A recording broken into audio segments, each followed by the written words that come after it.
देख रहे हैं सिटी इंडिया न्यूज चैनल, हक की आवाज। अस्सलामुअलैकुम, मैं हूं Sheikh Umar. City India news में आप तमाम का इस्तकबाल है। आइए देखते हैं स्पेशल रिपोर्ट, मंगुड़ू का इलेक्शन रिजल्ट।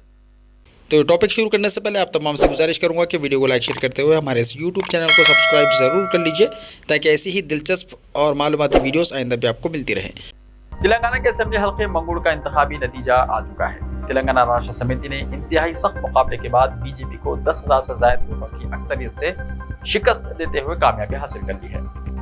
कांग्रेस को हस्बे तवक्को तीसरा मुकाम ही हासिल हो सका है। जिस तरह से इंतखाबी मुहिम में कहा जा रहा था कि असल मुकाबला टीआरएस और बीजेपी में है, रिजल्ट्स भी इसी तरह के बरामद हुए हैं। बीजेपी के उम्मीदवार के राजगोपाल रेड्डी ने टीआरएस उम्मीदवार के प्रभाकर रेड्डी को सख्त मुकाबला दिया, ताहम वो कामयाबी हासिल नहीं कर सके।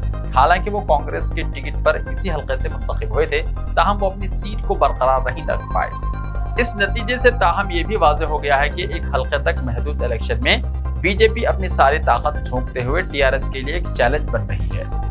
ताहम सारी रियासत में जब इलेक्शंस होंगे तो सूरत हाल मुख्तलिफ हो सकती है और कोई भी जमात महज एक हल्के तक अपनी सारी ताकत झोंकने के मौक़िफ़ में नहीं हो सकती। ये सूरत हाल ऐसी है जिसमें कांग्रेस को अपनी कारकर्दगी का जायजा लेने की जरूरत है। हालांकि टीआरएस और बीजेपी ने अपनी पूरी ताकत इस हल्के में झोंक दी थी, ताहम कांग्रेस भी इस मामले में पीछे नहीं रही थी। अपने तौर पर कांग्रेस ने भी हत्तल मकदूर कोशिश की थी और इसके भी रियासती कायदीन ने मुहिम में हिस्सा लिया था। इसके बावजूद कांग्रेस के उम्मीदवार टीआरएस और बीजेपी के करीब भी नहीं पहुंच पाए।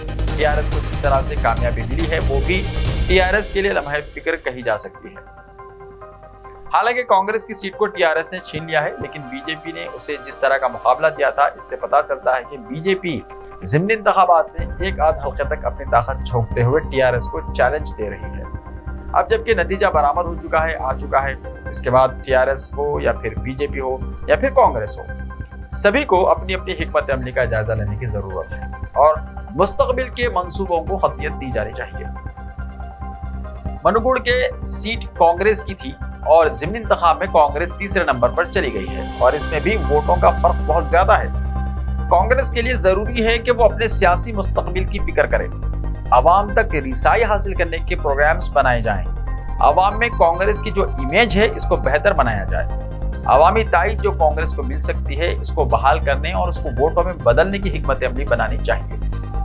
टीआरएस के लिए भी जरूरी है कि वो रियासत के वोटर्स की नब्ज और उनके मूड को समझें, उसके मुताबिक अपनी पॉलिसियां और प्रोग्राम्स को खतियत दी जाए ताकि बीजेपी के चैलेंज का जवाब दिया जा सके। ये तासुर आम है कि एक हल्के में ताकत झोंक कर चैलेंज तो दिया जा सकता है, लेकिन सारी रियासत में जब इलेक्शंस होंगे तो सूरत हाल मुख्तलिफ हो सकती है। ताहम एक हल्के के ज़िमनी इंतखाब के अवामी मूड के असरात सारी रियासत पर भी मुरतब हो सकते हैं और इसको समझते हुए हिकमत अमली बनाने की टीआरएस और कांग्रेस दोनों को जरूरत है।